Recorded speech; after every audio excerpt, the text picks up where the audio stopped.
Graça, misericórdia e paz da parte de nosso Senhor e Salvador Jesus Cristo. Amém? Amém. Agradeço a todos pela presença, que o Senhor possa entregar aquilo que você veio buscar.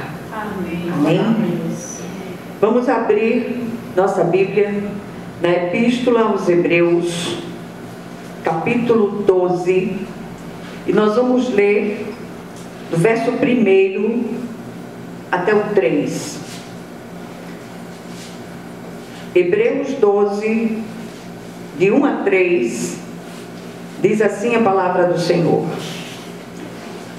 Portanto, também nós, visto que temos a rodear-nos tão grande nuvem de testemunhas, desembaraçando-nos de todo o peso e do pecado que tenazmente nos assedia, corramos com perseverança a carreira que nos está proposta, olhando firmemente para o autor e consumador da nossa fé, Jesus, o qual, em troca da alegria que lhe estava proposta, suportou a cruz, não fazendo caso da ignomínia, e está sentado à destra do trono de Deus.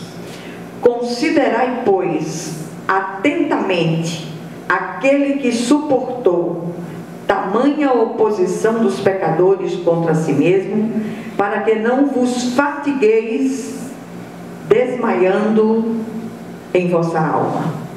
Amém? Vamos orar. Senhor nosso Deus e nosso Pai Celestial, Tu és aquele que sonda e conhece os nossos corações.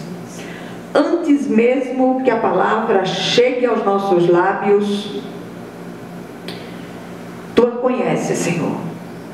Tu já contemplaste, Tu já viste aquilo que foi pensado no mais profundo dos nossos corações. O Senhor é especialista em visitar os nossos porões. E hoje nós queremos levantar um clamor por cada um de nós. Sim, porque eu me incluo nisso. Nenhum de nós está pronto. Cristão maduro Deus escolhe. E se ainda estamos aqui, há um mover de Deus a ser feito, há um trabalho a ser completado na vida de cada um de nós. Vem falar aos nossos corações hoje de um modo especial, tanto para esses que estão aqui presencialmente, quanto aqueles que ouvirão a palavra através do vídeo. Fala conosco, porque o Teu povo ouve, em nome de Jesus. Amém. Meus amados,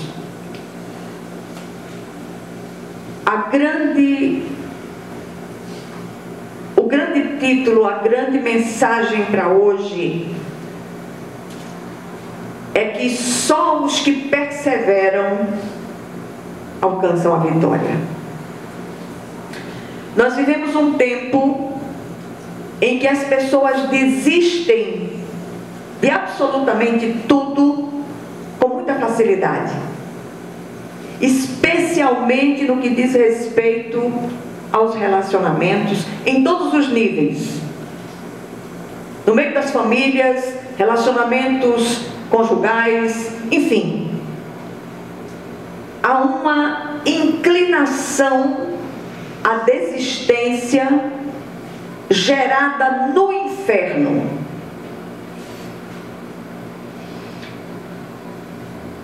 Os relacionamentos em todos os níveis, eles são a grande escola de Deus para as nossas transformações. Isso é sério demais.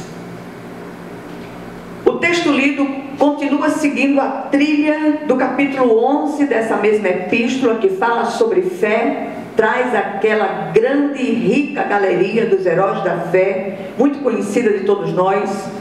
Ali o autor fala e discorre sobre aqueles que obtiveram um bom testemunho testemunho de fé perseverante, indo às últimas consequências.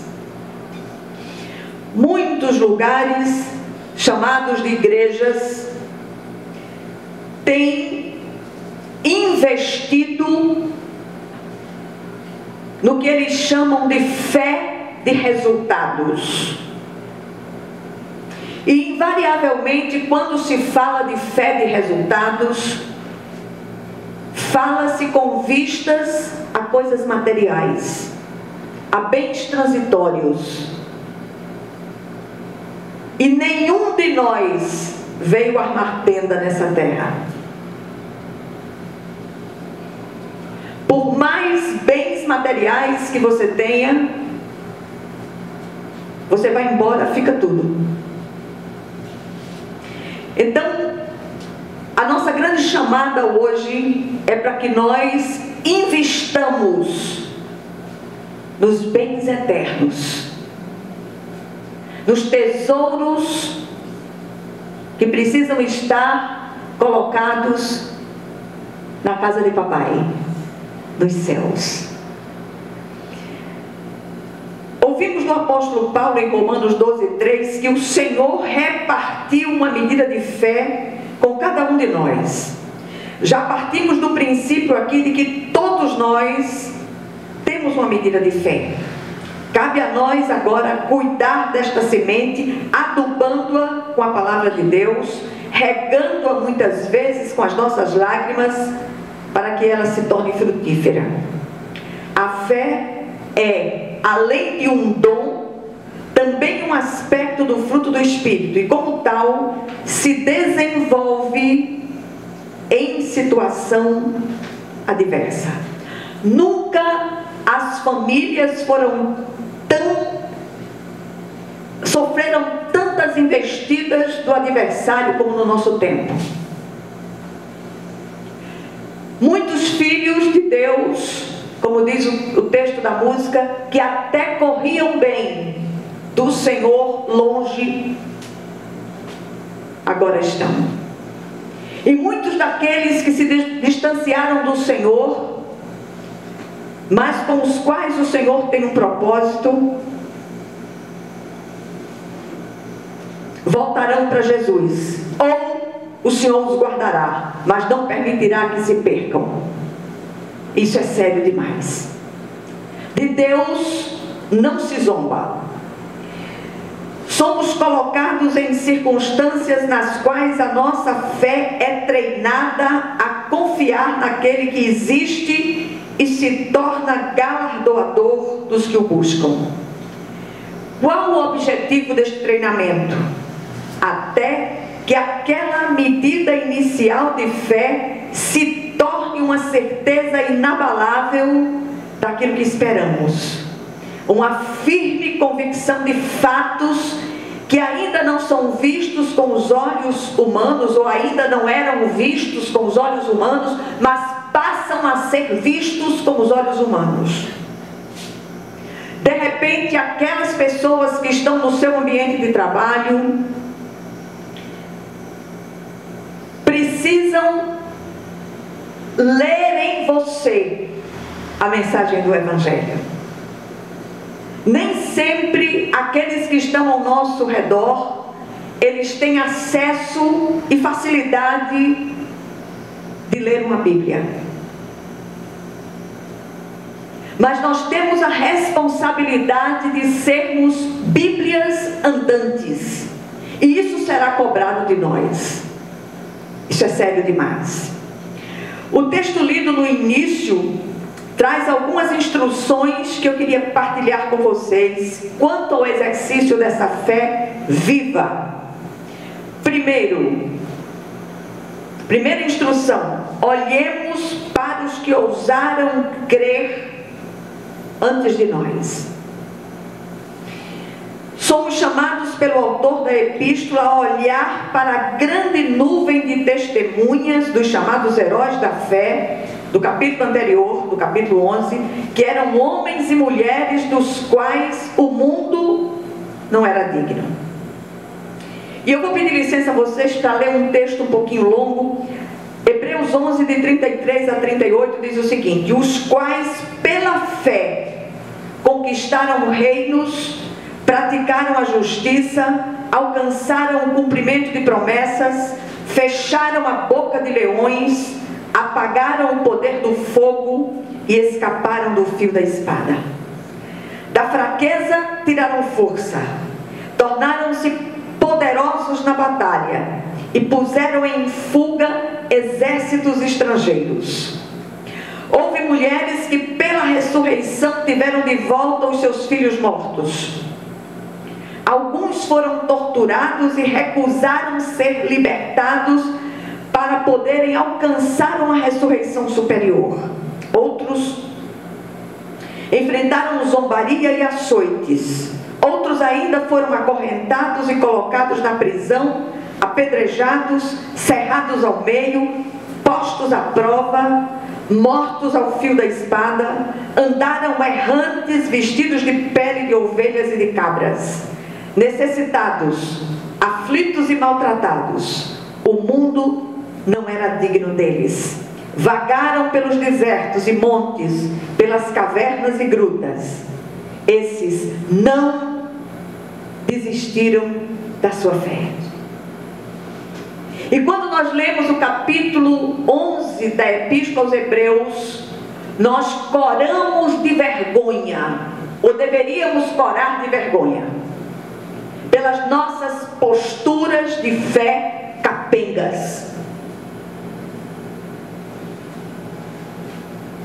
Sabe por que a igreja, a nossa pequena igreja não está lotada? Porque nós não estamos falando de prosperidade material. Estamos falando aqui da verdadeira e real prosperidade, que é espiritual. E só alguns alcançarão. A segunda instrução: que desembaracemo-nos de todo o peso e do pecado que tenazmente nos assedia. O texto fala primeiro de peso, que atrapalha, que embaraça. Do que ele está falando de fato? E aí vem uma pergunta: quantas coisas no meio de uma luta que enfrentamos acabam nos distraindo e nos impedindo de crer de fato?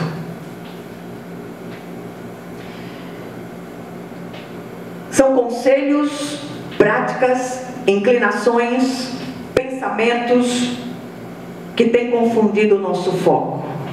Eu quero chamar você hoje e dizer: foca em Jesus, autor e consumador da nossa fé.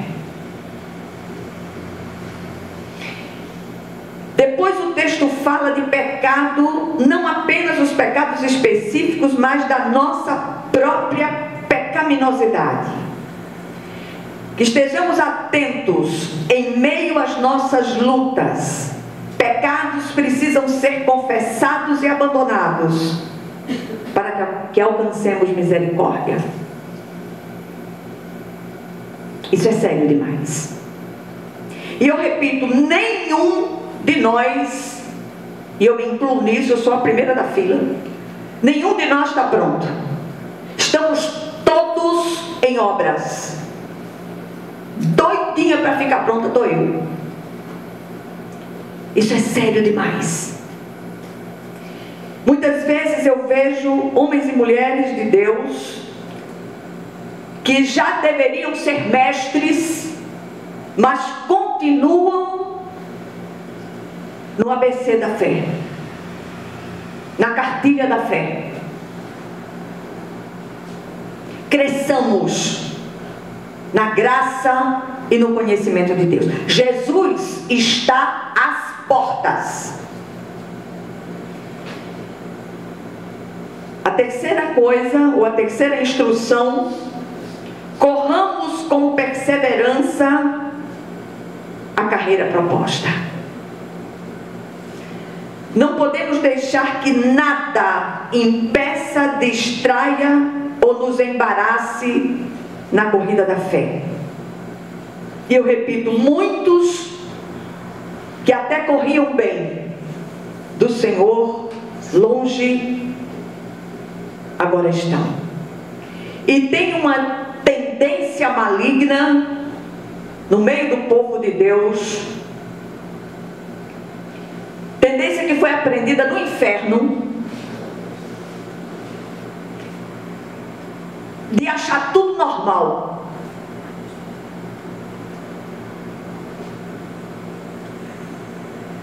Os princípios da palavra de Deus são inegociáveis. Deus perdoa pecado, apaga a transgressão, faz isso sim. Mas é preciso que você mude a rota da sua vida. Venha como está, mas não permaneça do mesmo jeito. Isso é sério demais. Em Hebreus 10, 35 a 39 diz o seguinte: por isso, não abram mão da confiança que vocês têm. Ela será ricamente recompensada. Vocês precisam perseverar de modo que quando tiverem feito a vontade de Deus, recebam o que Ele prometeu. Pois em breve, muito em breve, aquele que vem virá e não tardará. Mas o meu justo viverá pela fé. E se retroceder, não me agradarei dele. Nós, porém, não somos dos que retrocedem e são destruídos, mas dos que creem e são salvos. Em quarto lugar, somos chamados aqui a olhar firmemente para o autor e consumador da nossa fé, Jesus, o nosso único modelo e paradigma.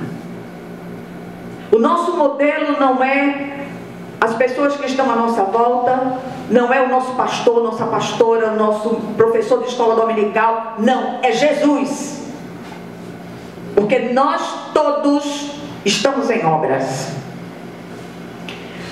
Olhar para Cristo sem desviar o olhar é o grande segredo para se chegar ao destino mais que vencedores.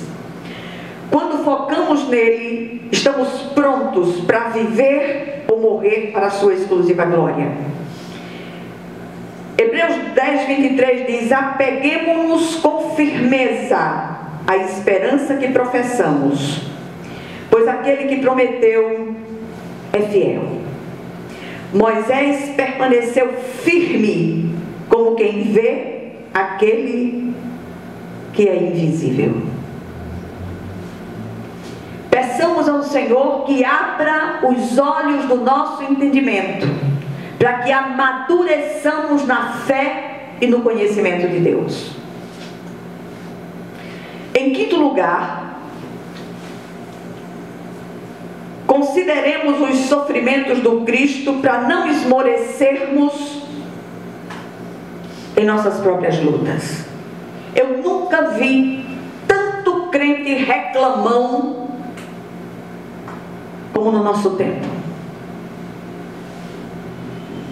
Reclama-se de tudo e mais alguma coisa.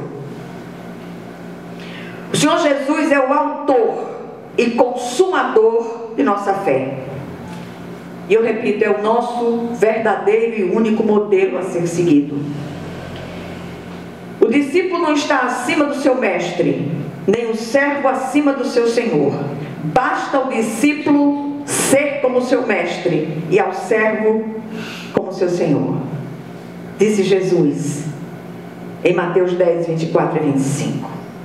O que nós aprendemos no dia de hoje? Ou pelo menos o que deveríamos aprender? Primeira coisa, somos desafiados a crer perseverantemente, independente das circunstâncias. Jesus não veio para que você enriquecesse, Jesus não veio para que você tivesse dinheiro em abundância, Jesus veio para lhe dar salvação. E se prosperidade material tiver nos planos de Deus para que a obra de Deus seja feita, você vai receber. Se não tiver, você vai ter aquilo quanto baste, em nome de Jesus. A segunda coisa que aprendemos aqui é que a medida de fé recebida precisa ser cultivada para crescer e frutificar. Muitas vezes a rega desta semente bendita é feita com lágrimas.